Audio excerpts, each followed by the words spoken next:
Dark Discoveries is a podcast that dives into the darker corners of history, mystery, and the downright bizarre.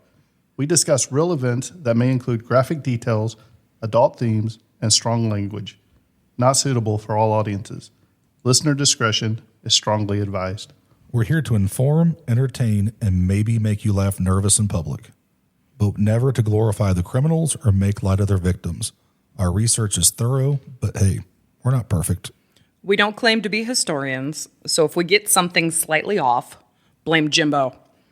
All opinions are our own, and sometimes even those are questionable.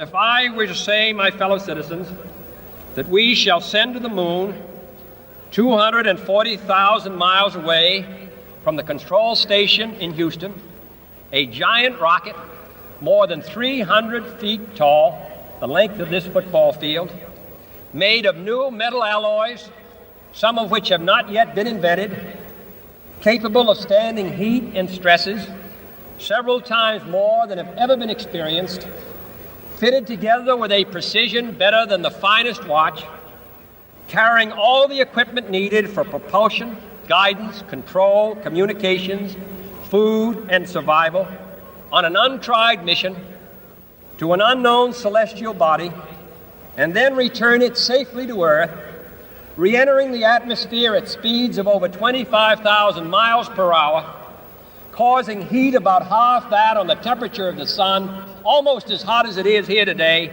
and do all this, and do it right, and do it first before this decade is out, then we must be bold.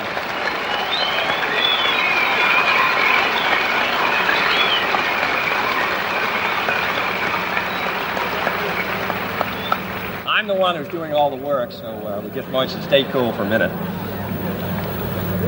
However, I think we're going to do it.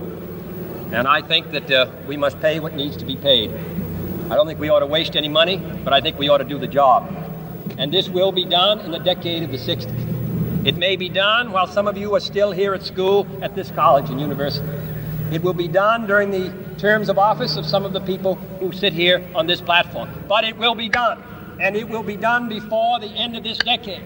And I am delighted that this university is playing a part in putting a man on the moon as part of a great national effort of the United States of America.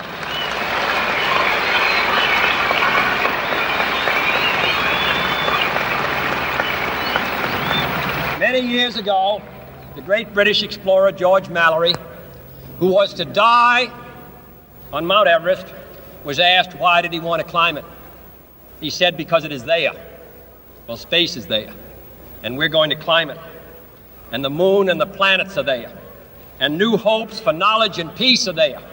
And therefore, as we set sail, we ask God's blessing on the most hazardous and dangerous and greatest adventure on which man has ever embarked. Thank you.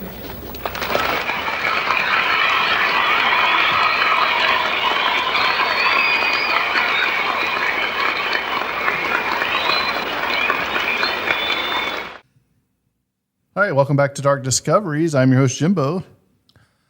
And I am your real host, Dustin.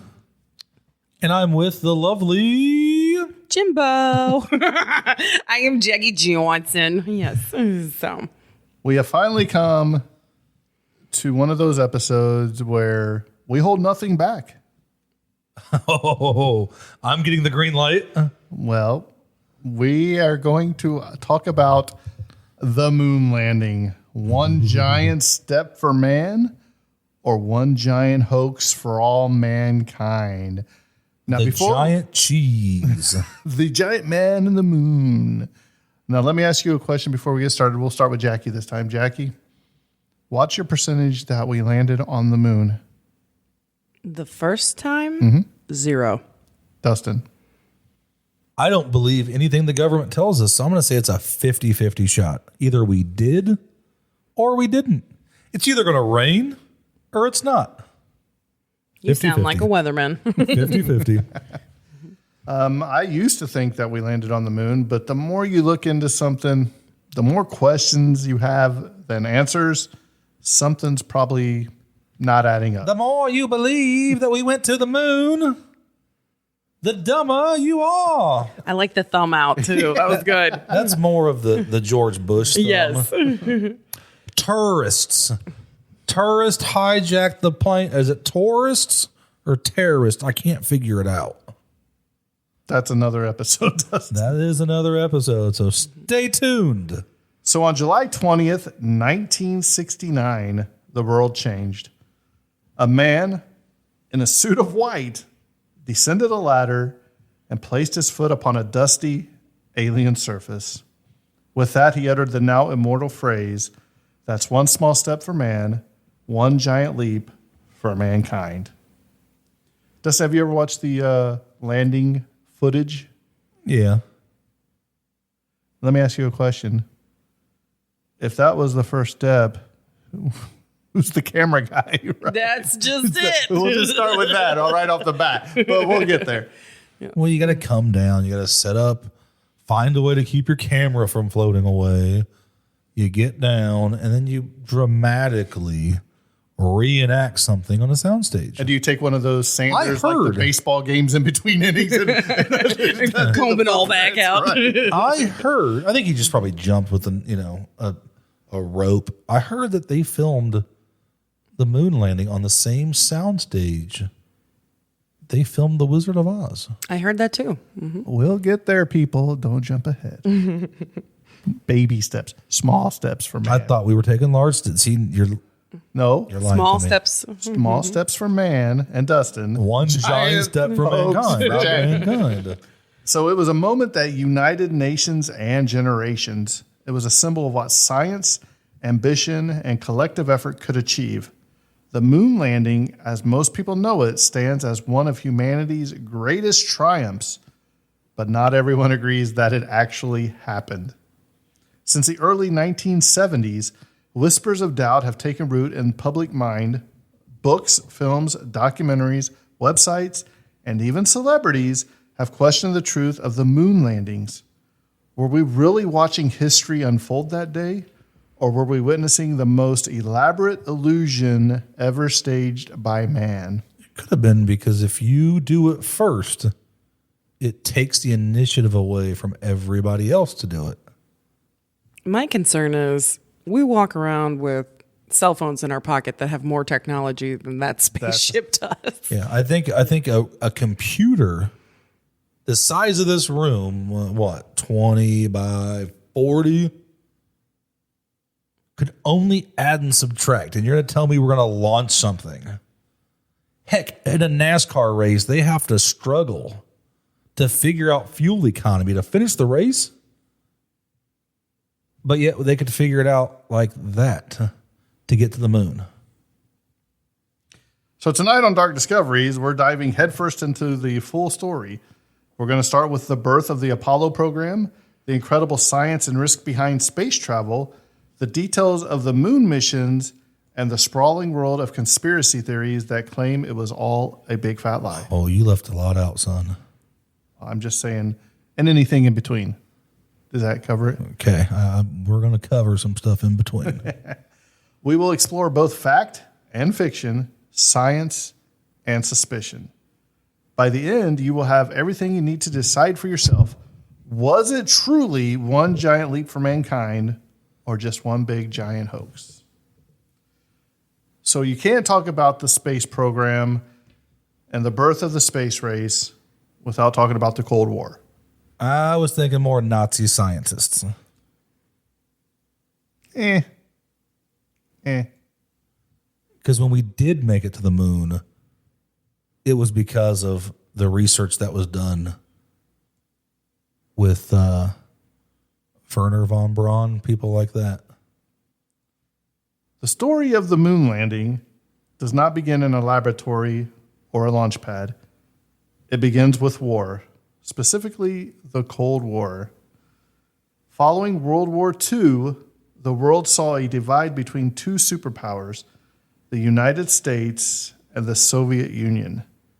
Each side raced for superiority in weapons, ideology, and global influence. This race extended to the heavens. In 1957, the Soviets stunned the world by launching Sputnik 1, the first artificial satellite. It was a basketball-sized ball of polished metal, but its beeping signal as it orbited Earth was a profound psychological blow to the Americans. If the Soviets could put a satellite into space, many wondered, could they also launch nuclear weapons across continents? The space race had officially begun. Now, Jackie, did you have that information about the Sputnik 1 that you wanted to talk about? One of my all-time favorite stories is during this race to get the satellites into orbit. The U.S. had put theirs out. Russia was putting theirs out, and they were able to get theirs out into orbit, but they were not able to keep it into orbit. So the first time it came crashing back, they nicknamed it Kaputnik as opposed to Sputnik. It is one of my all-time favorite facts of history. It's so cute. But yeah, I love that they had a little bit of fun with that. And yeah, they are crazy, some of the stuff they do. So back to you, buddy. Mm-hmm. Whatever you can do to make fun of the Russians. That's what we did. Oh, no. Oh, we did. We're not doing. No, we do not make fun of other countries because they could possibly listen to this, and we want their viewership. Listenership. Maybe we're going to go video one day. Who knows? Oh, that would be a major mistake. I have a face for radio and a voice to not be heard. So in 1961, the Soviets struck another blow when Yuri Gagarin became the first human in space. The American public panicked. The nation demanded a response, and the newly formed National Aeronautics and Space Administration, or otherwise known as NASA, was thrust into action. On May 25th, 1961, good old President John F. Kennedy addressed Congress and boldly declared that the United States would put a man on the moon before the decade was out. His announcement wasn't just a promise, it was a challenge to America's scientists, engineers, and the dreamers. How would he know? He didn't live to see it. Man, that was harsh. That's what happens when you double cross the mob. We found out at more episodes than one, didn't we?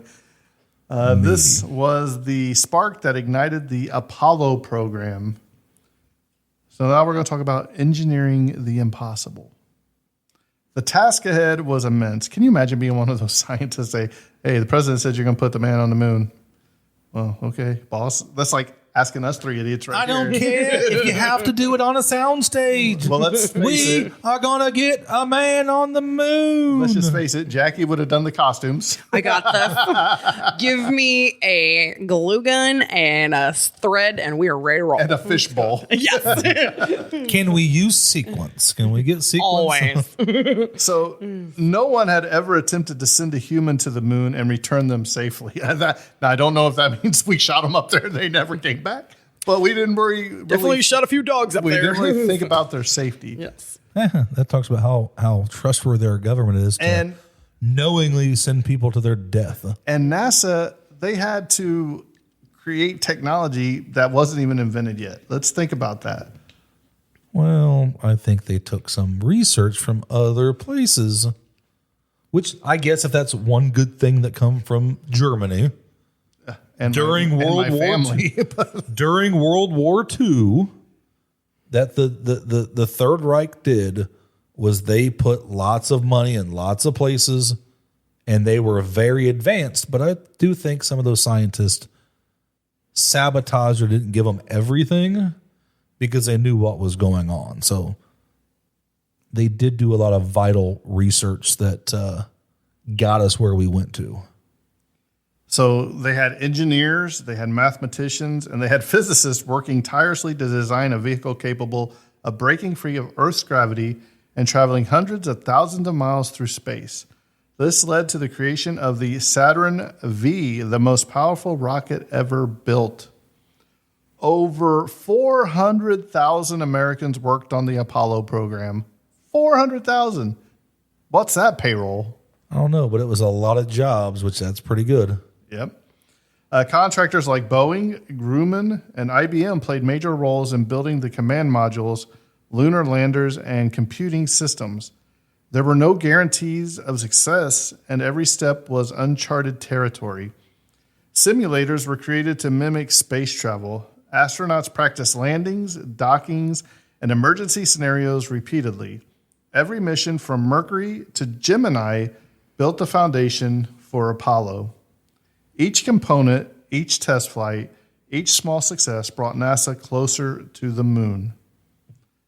Now we're going to talk about the infamous Apollo 11, from the liftoff to the moonwalk. Not Michael Jackson, but so Simona. on July 16th, 1969, Apollo 11 launched from Cape Kennedy, Florida.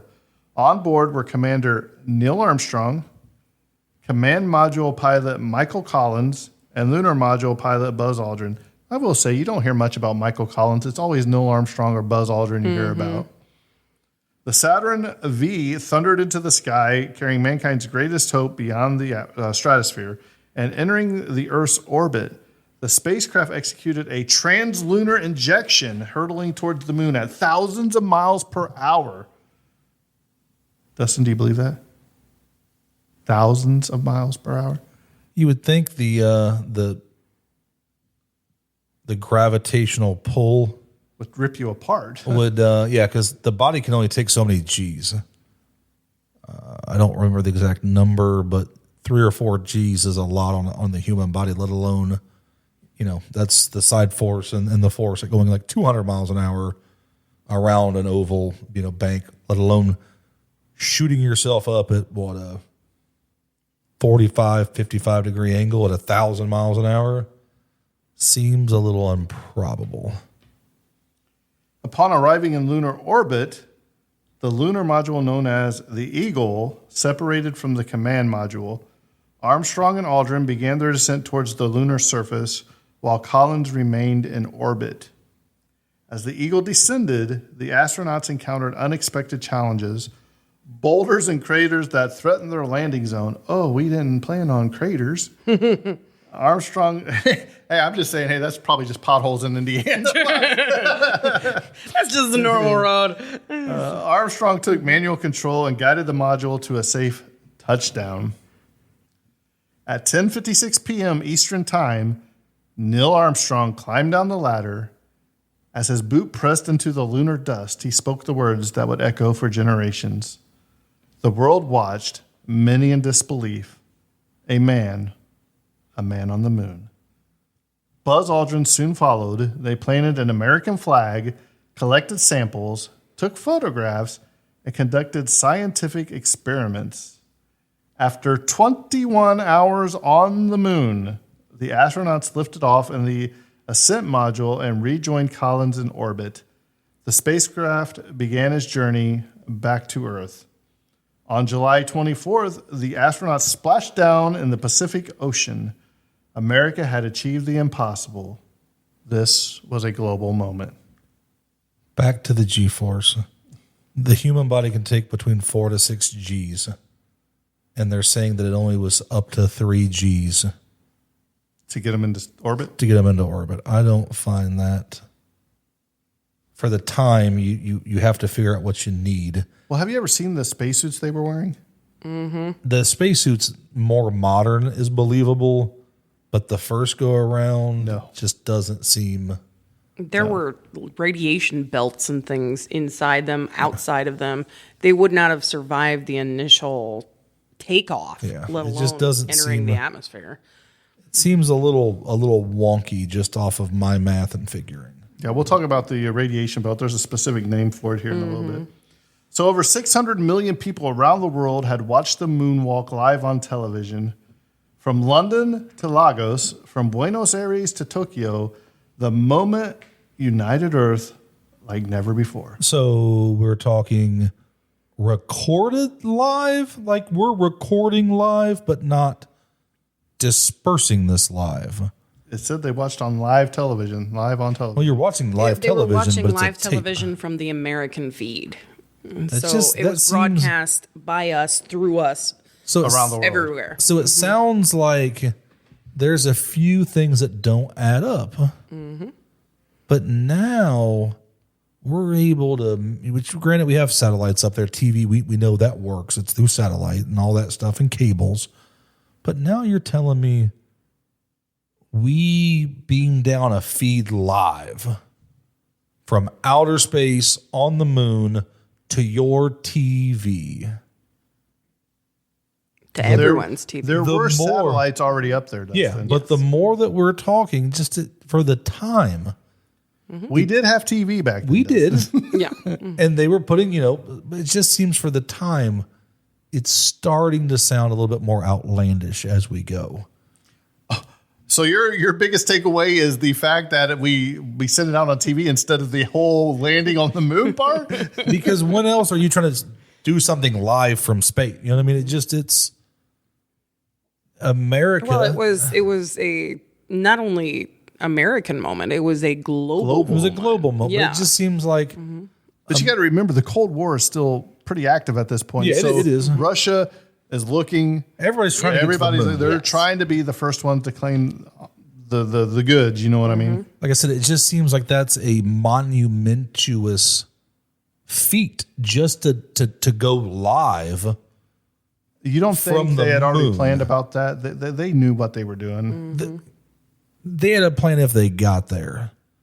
I just don't know if everything could So here's my question, Dustin. Well, do what they wanted to do at that time. okay, but just if it was seems- already pre-recorded and they said it was live, that was my point. then it still could happen. That was my point. Is it live or recorded live? Well, you got to think how And you're watching live TV. What's the time delay on it?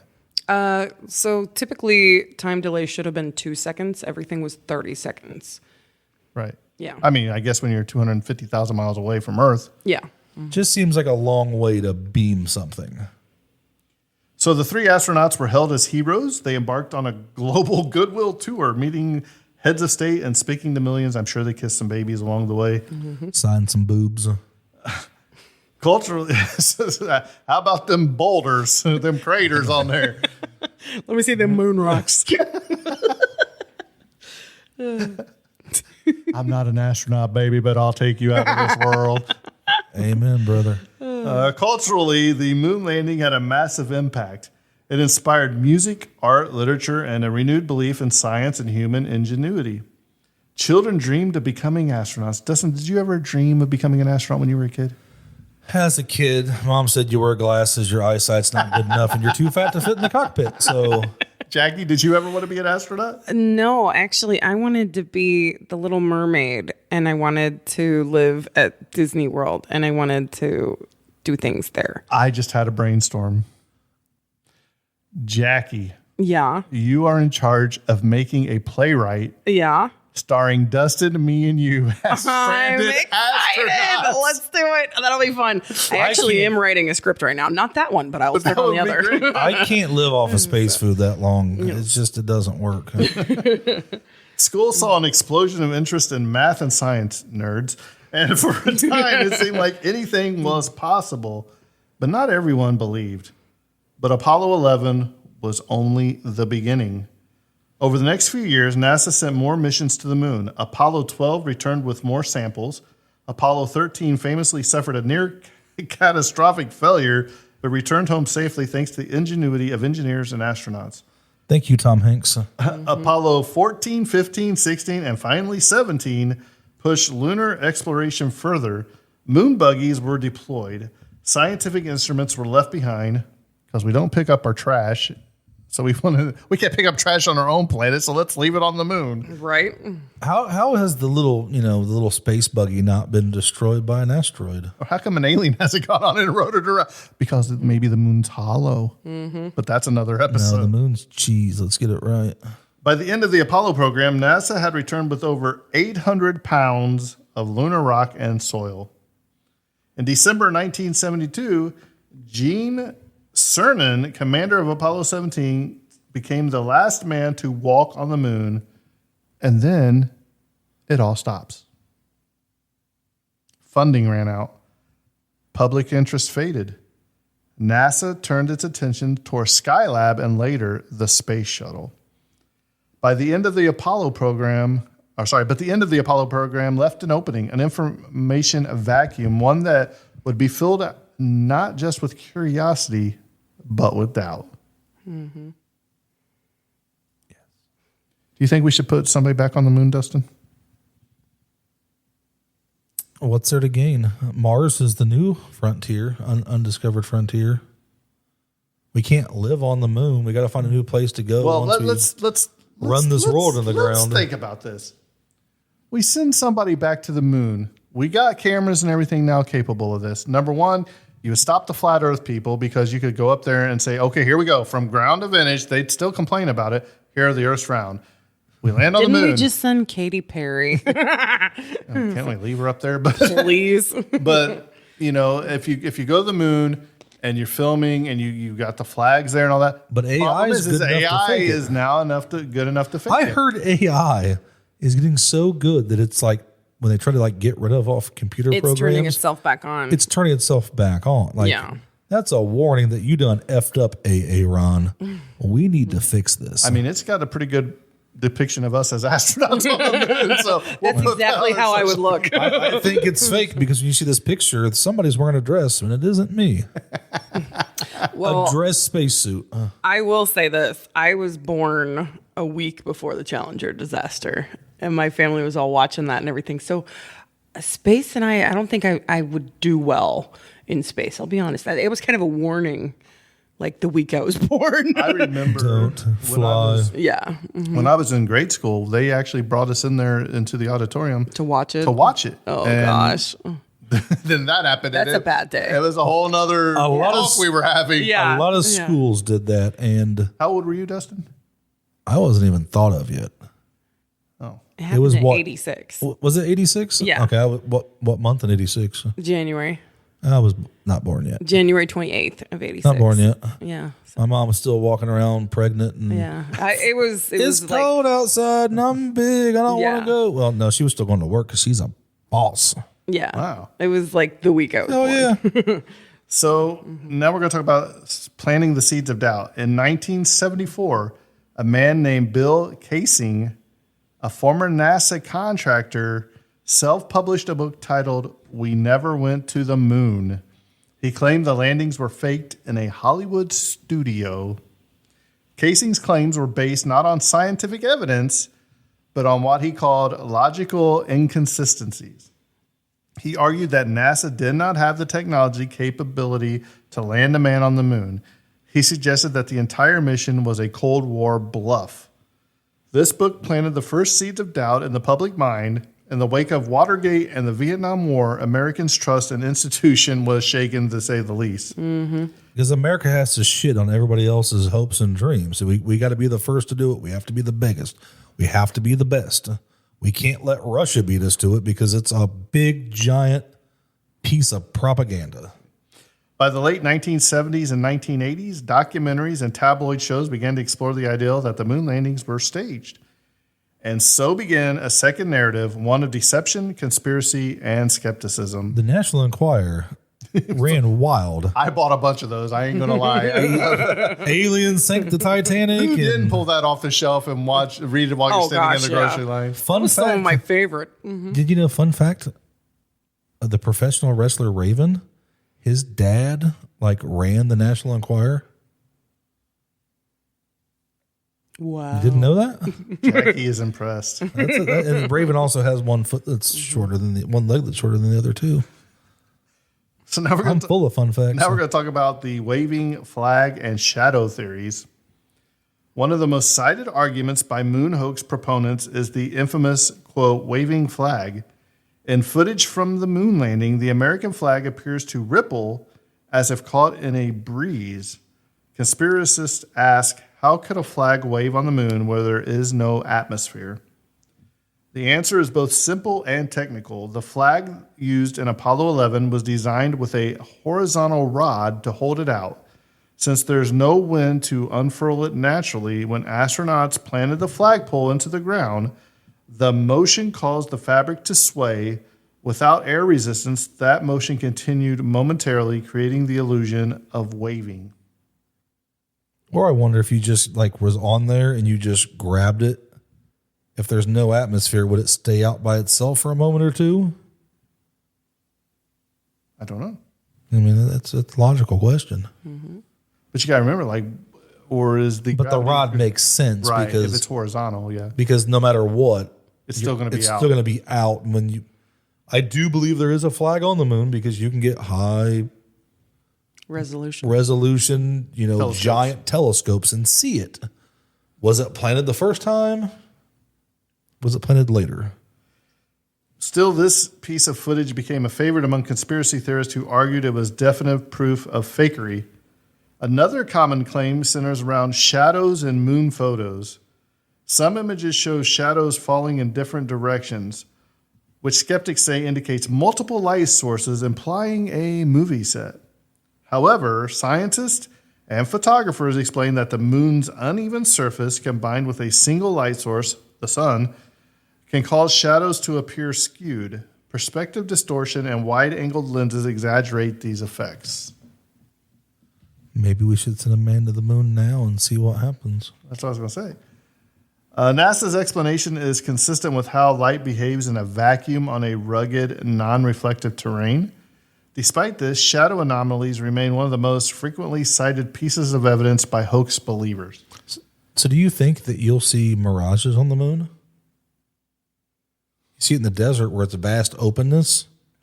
According to you, it was over bodies of water, if we remember correctly. That's what it looks like. It looks like a body of water, and that's why people would. No, but you said it was happening in water. Well, you remember too much. These listeners ain't paying attention to me. So not only a blessing, it's sometimes a curse too. But I mean, would that give you that same effect because you have light and you have such a All I know, if they turn me and you loose on the in one of the moon buggies up there, me and you're going all over that place. We'll probably end up at the bottom of a crater, my friend. But there's no. We can just jump and take it with us because there's no gravity. There's some gravity. Well, not much. So we're going to talk about lights, cameras, and conspiracies. One of the most enduring theories claims that Stanley Kubrick. Dustin, who's Stanley Kubrick? No freaking idea. Jackie. He is the visionary director behind 2001: A Space Odyssey movie. He also did, was it A Clockwork Orange? Oh, I know Clockwork Orange. Yeah. He helped NASA fake the moon landing on a Hollywood set. So here we go. This theory gained traction from a 2002 mockumentary called Dark Side of the Moon, which falsely claimed Kubrick confessed to staging the footage. The film was intended as satire, but many conspiracy theorists took it literally. The Kubrick theory hinges on the idea that 2001 was so realistic it could only have been achieved with NASA's help, and that Kubrick repaid the favor by staging the Apollo 11 landing. Some even point to symbolic elements in Kubrick's later film, The Shining, if you've ever seen The Shining. No? Yes? Yeah, I've seen it. I've heard of it, but it's not my type of movie. As secret admission of guilt. So if you look, there's different stuff like on the kid has like, I think it's a space shuttle or something on his uniform or his outfit. These claims unravel quickly under scrutiny. Kubrick was a notorious perfectionist with zero interest in working for the government. There is no real evidence, only conjecture and pattern finding. And while 2001 used groundbreaking special effects, it's important to note nothing in it looked remotely like the real Apollo footage, especially under technical analysis. Despite this, Kubrick's name remains forever tied to the hoax narrative. Now we're going to talk about surviving the Van Allen radiation belt. This is a big one right here. That's an interesting one. This is a big one, Dustin. You probably never heard of it, have you? Nope. and I have an aunt that is a NASA nut. I've never heard of it. She does have a globe of the moon. It's pretty cool. Is it hollow? It is hollow, but I'm supposed to inherit that one of these days. So one of the more science-based objections involves the Van Allen radiation belts, regions of charged particles surrounding the Earth. Hoax theorists claim astronauts would have been fried by radiation when passing through these belts. It's true that radiation in the Van Allen belts is intense, But NASA was well aware of the danger. Apollo flight paths were carefully plotted to minimize time spent in the belts, just a few minutes during transit. The spacecraft's aluminum hull and shielding provided sufficient protection for the brief exposure. NASA calculated that each astronaut received less radiation than a typical CT scan, well within safe levels. Extensive dosimeter data confirmed that no harmful doses were encountered. This isn't a mystery, it's physics and planning. Yet for those who distrust official explanations, the idea of invisible radiation remains a potent talking point. Yeah. I want to know some more details on this radiation belt. What was the, I'm sure somebody has effects that started from long exposure to it, like not able to have kids or. Well, I think his name's Dr. Doom from Fantastic Four, but no, I mean, I There has didn't to- look at that to see if there was a. There has to be, you're exposing something that they live long lives. But Dustin, if we never went, Oh, I have some of their. But information. the government didn't mind silencing people who knew too much. right? Yeah. You got something over there, Jackie? Oh, I was just gonna say. I mean, aside from these radiation belts that were problematic, their whole cooling systems would not work throughout gravity loss. I mean, it's completely opposite of how the systems were supposed to function.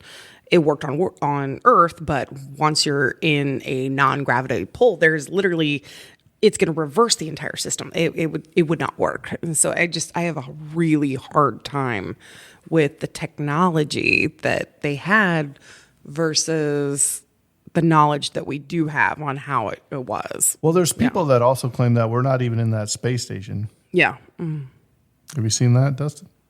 No, but I know when you see the Houston state, Houston, we have a problem. Mm-hmm. It's so primitive. Like, what are you going to do? It's just a bunch of old tube TVs. Not much technology. What are you going to do? It's. Mm-hmm. So now we're going to talk about there's no stars and no blast craters. Yep. Another claim centers around the absence of stars in moon landing photographs. Critics argue that in a vacuum with no atmospheric distortion, stars should be blazing in the sky. But in reality, the camera settings used for lunar photography requires short exposure time to properly capture the brightly lit surface of the moon, stars, which are relatively dim and didn't show up under those conditions, just as they wouldn't in daytime photos on Earth. The phenomenon is well understood by photographers. What do you think about that, Dustin? Seems fishy. Jackie? That one I can believe a little bit. I've done some photography stuff. I have photography stuff. And there's a lot that you can do just in long exposure versus short exposure. Yeah. Had they have used long exposure, everything would be so much more detailed. But in a quick flash, that stuff doesn't happen. I mean, I've had to take pictures of couples walking under the moonlight, things like that. And if you don't do long exposure, you won't get anything but a pea-sized moon when you want a full effect. So there are some things that you can really do and change. But had they have just changed a setting or two, we would have a lot more proof. Right. Yeah. But you know what? Here we are talking about it so many years later. Maybe that's what they wanted. Yeah. So then there's the issue of the missing blast crater. Skeptics point out that the descent engine of the lunar lander should have blown a huge hole into the surface. But the lunar module performed a soft landing with very little thrust at the final stage. The moon's surface is also compacted dirt, not loose sand. The engine did scatter some dust, as confirmed by both photos and eyewitness accounts, but it didn't need to blow out a crater. These points, when examined through science and engineering, have logical answers, but they continue to fuel doubt for those looking for holes in the narrative. I know if I was on the moon, I'd only weigh like 49 pounds. So when you take the weight of it and gravity, like I said, you're killing the motors. It's probably slowly going down. If you was to drop it on the Earth, it's going to hit a lot harder. So I don't know, just soft, if it just, moves it a little bit versus a big crater. I mean, it's plausible, but Right. So now let's talk about the motive, the means, and the alleged cover-up. To believe in a hoax, you must also believe in a motive. Conspiracists argue that the U.S. government faked the moon landing to beat the Soviets during the Cold War. It's totally believable. You gotta, Be number one. You gotta be number one. You have to knock out their hopes and dreams, and even if it's propaganda, you have to destroy them somehow. You have to be better. The U.S. can't be number two. Right. So this logic follows that after Kennedy's ambitious speech, NASA realized it couldn't make the deadline. Rather than admit failure, the story goes, and they staged it. Some even claim NASA funneled Apollo funds into black projects while using Hollywood to fake the footage. But this theory collapses under its own weight. A conspiracy of that scale would have required the silence of over 400,000 people, including engineers, contractors, astronauts, and international observers. No verifiable whistleblower has ever emerged with solid evidence. I don't buy that. I literally put on shows all the time with 7 to 8 people, and people don't know what the hell we're doing until we do it. I don't buy that whatsoever. My theory is if they did make it to the moon, the footage you've seen wasn't the footage that was taken up there. It's too, the technology and all that, you have to have it right. You may have made it there successfully. You may have made orbit, got close enough that first time to see what it looked like. Maybe you couldn't land on it and you come back. I don't believe they made it till years later. But then you have something to, it's like a TV show. This was recreated based off of past events. Well, I think one thing that sticks out is Buzz Aldrin and Neil Armstrong. They always got asked, "Did we go to the moon? Did we really go to the moon?" How many times? Chevy Buzz Aldrin gave would them be Corvettes. punching people. They were rock stars, so they're not going to give up the gimmick if they didn't. But then again, silencing 400,000 people. We've talked about a lot of stuff in history that's So how many people worked on the Manhattan Project, and that was kept pretty quiet? I think they were working. They just don't know. Like you said, they don't know 100% of what they're doing. So if you're doing a small thing and you have a very select elite group. So, why do they keep Roswell so hidden? There's things that they definitely cover up and hide. So like I said, you brought in, and I'm not going to say the Nazi scientists were war criminals. They used a lot of the Third Reich's resources to do their own research, and some of the stuff I know they were pretty elaborate so they wouldn't work because they kind of knew what was going on. Some of them were going to go full bore because it's life or death. But there was very smart scientists that were probably, Alabama's huge, Huntsville's huge, where they put a lot of those scientists. There was probably a location that you're developing this small piece, you're developing this small piece, and if you have people here that you're giving freedom to, they have a reason not to talk. And if you compile all those parts in one central location, they could assemble it and keep it quiet where everybody else is working. So they're not really hiding or lying. They're doing what they're supposed to do. It's like, hey, for what you're doing, we need you to keep your silence, because if you don't, we're going to consider this treason because you're giving up, trade secrets of the United States of America. But I think, it's like in a factory. You have so many people only touching small parts. right. But I think what a lot of people try to discredit as the moon landing footage, I think it's actually training videos that were filmed of them because they had to train somewhere. Yeah. So, they could have been out in Arizona, that rocky terrain doing training. And I think sometimes people get that twisted with this is actual footage of them on the moon as saying this is them, and instead it's actually just the training videos that they're taking and construing and saying that this is the footage. Yeah. Like I say, there's no proof. You don't know what the moon looks like. Right. You've never been there. The biggest problem that I have is there are missing blueprints for the equipment, for the rovers. There's missing blueprints on some of the shuttle. And there is a entire footage reel that's just gone. Mm-hmm. So that's where a lot of my problems come in. You know, if this was such a big deal, every bit of that would have been documented and stored. Why is so much missing from history? But you got to remember, too, we talk about it in movies all the time. A lot of that archival footage is stored in warehouses and stuff. And what happens? It gets thrown Earthquakes, away, things fires, Yep. thrown away. So You'll be surprised the masters that people have found from videos and TV shows that were thrown away Yeah. but I think, or recorded over. right. But I think if I'm the U.S. and I'm Kennedy or whoever, You'd be keeping that I'm stuff keeping that and close. I'm improving on it. So if See what we did here. What can we do better? Yeah. Not destroy it all. And if you have blueprints, it's not going to be hard possibly for the person leading that project. Like I said, if you're in multiple places, to maybe slip that blueprint home as a memento that you worked on something. But I don't know how you would explain it and get away with it without them coming at you, because they're going to come search you.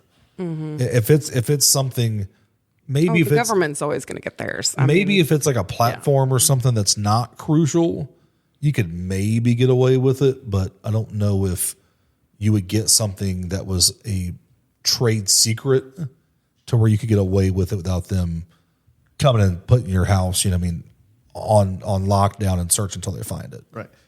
But here's another question that none of us at this table has answered yet. Why has not the Soviets, which was America's fiercest rivals at this time, never exposed the hoax? In reality, the Soviet Union monitored every step of the Apollo 11 with radar and radio telescopes. Had there been any fraud, they would have used it as political leverage immediately. They would have been like, look what your country's doing. They're telling you fibs. Additionally, lunar samples have been studied by scientists across the globe, including ones not affiliated with NASA, and no discrepancies have ever been found. Well, I think a lot of that stems from a lot of the distrust didn't start until the 70s. Right. 10 years later, who's going to really disclaim it other than people that are trying to upset the United States? Right. Yeah. Claims of murdered whistleblowers and suspicious deaths around the Apollo program have also been investigated, and none hold up to scrutiny. What we know and why it still matters. In recent years, technology has allowed us to confirm Apollo's legacy in new ways. High-resolution photos from NASA's Lunar Reconnaissance Orbiter, launched in 2009, have shown the exact landing sites of Apollo missions, complete with shadows of lunar modules, rover tracks, and discarded scientific information. Once again, we leave our trash. Retroflectors left behind by the astronauts will still bounce laser signals back to Earth, a measurable and ongoing scientific function. Moon rocks brought back by Apollo missions have unique isotopic compositions not found on Earth. They have been studied and verified by scientists in countries around the world, including Japan, Germany, and France. Even amateur radio operators track the missions in real time. The evidence is overwhelming. So why, after all of this, do so many people still believe it was a hoax? The answer lies in psychology. Moon landing denial isn't just about science, it's about distrust of government, of institutions, of media. Conspiracy theories offer the comfort of secret knowledge. They make believers feel like insiders in a world of lies. But facts remains, data holds, science doesn't care about belief. The moon landing was, by all evidence, real, but it was also more than that. It was a moment of hope, courage, and unity, a promise fulfilled, a peak of human achievement. Whether you see it as a scientific milestone or a government ruse, it remains embedded in our cultural memory. In the end, the moon landing is not just a story about reaching the stars, it's a story about who we are and what we choose to believe. So, Jackie, what do you believe? I don't believe that we landed the first time. I do believe that we have since been to the moon. I do believe that we are continuing to explore things and learn things. But I believe that first time was us basically trying to beat Russia, is what it came down to. I just think that there's too many holes, personally. The more you dive into this, it it's just a rabbit hole, and it gets deeper, it gets darker, it gets stranger, and there's always something missing. Do you think that Neil Armstrong, Michael Collins, and Buzz Aldrin ever went to the moon, or do you think it was other astronauts? I believe at some point they did, but I don't know. That's a hard thing. I would hate to say that they didn't, because, I've learned about them. I followed them when I was young, things like that.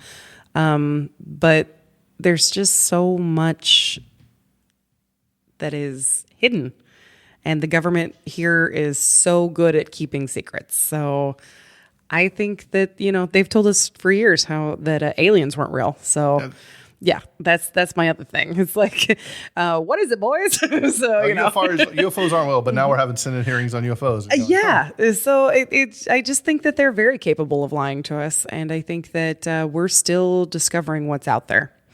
Dustin, what about you? When you look at the 3 guys that landed on the moon, supposedly, for the most part, they're pretty handsome guys, pretty marketable guys. So you have a face that you can get people behind because it fits a certain image. So maybe that's why they were selected, but they were treated, like I said, they were treated really good. I know Chevrolet gave them Corvettes, and it's all this thing. These are big giant heroes, and that's probably what America needed at the time was heroes. You're coming out of World War II. You start, ramping up the space program. You're creating jobs. You're trying to get more pride back and get people involved. And I think it's just kind of one of those things that it was a morale builder. Even if you weren't 100% ready to get it, you can make it look like you are. Right. And you got to remember, we had Watergate going on, and there was the Korean War. A lot of things you wanted to cover up and try to, things weren't being done right. So you had to cover up what was going on. You have Korea, you're coming out of Korea in the 50s. You're trying to boost morale and keep these people under the government's thumb. So if you're giving them something positive or doing this stuff, America's so great. I mean, look at all that stuff. Probably the patriotism probably started around that time. Because, like I said, you had to beat Russia. We couldn't let evil Russia, Mother Russia, beat us at something. We had to be superior, and that's what it boils down to. Is America? It's the American ego. America has to stroke exactly. Their ego was so big, you can't let it burst. Do you think any of this had a direct reflection on Kennedy and the struggles that he was facing in his presidency, and that's why he made this promise? I think, once again, Kennedy was a talking head. That you got people behind you, and this is what they're pushing. So that's what you're going to go after. Right. So for me, man, I keep going back and forth. I want to believe that we went on the moon because it's such a cool thing in history. But we love conspiracy. I mean, we do. We love conspiracies. Right. It's almost funner to discredit something than it is to confirm it. Well, you discredit it till you can prove it. Mm-hmm. And the holes that are in this whole moon landing, especially the first one. Yeah, just the technology alone. What gets me is I've seen a real spacesuit that they went up in. Okay, it looks nothing more than like a pair of overalls Jackie wears in here in the distillery. That's what it looks like. And to say that they got them gloves on and everything, and the helmet that they wore, it's not the real fishbowl. It's not the real nice and white ones that. And the the fact had. that any imperfection in the outside of the spaceship can damage it enough to blow it up when it leaves the atmosphere. And I fully believe that they did not know that radiation belt wasn't going to kill them. Oh, I that's just firmly it. believe in that. We're going to put some aluminum foil down here under this.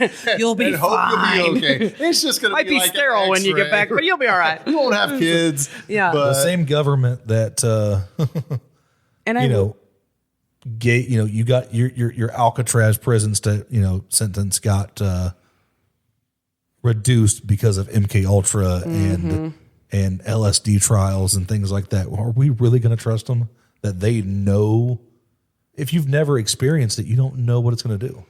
And I will say this, if you look into the deaths of people that worked at NASA from 1964 to 1969, it is terrible. Staggering. There is, and I mean, when I say terrible, I don't just mean a lot. I mean, like, they died in horrible ways, a lot of them.